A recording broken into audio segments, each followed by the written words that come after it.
Hello friends. तो भारतीय गीत चैनल में आप सबका स्वागत है। तो आप लोग पेज पर नए हो तो सब्सक्राइब कीजिए और गीत कैसा लगा कमेंट्स कीजिए और गीत को फुल वॉच कीजिएगा तो ही मज़ा आएगा, गीत का आनंद आएगा।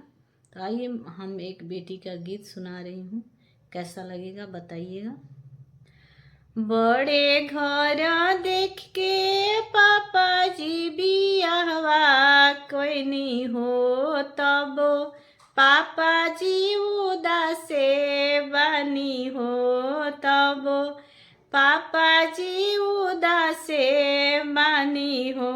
इतना दहेजवा बेटी तो के देनी हो, तब मुख ना दामाद बोले हो, तब मुख ना दामाद बोले हो। इतना दहेजवा पापा जी हमके देनी हो, सिकड़िया लागी दामाद रुसलन हो, सिकड़िया लागी दामाद रुसलन हो।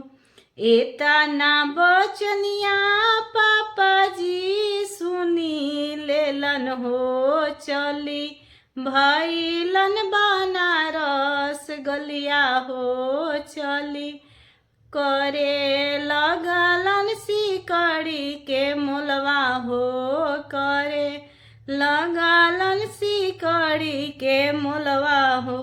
सिकड़ी मोलावत जब दूल्हवा देखलस हो, ससुर जी के पारे नाम कैलस हो, ससुर जी के पारे नाम कैलस हो।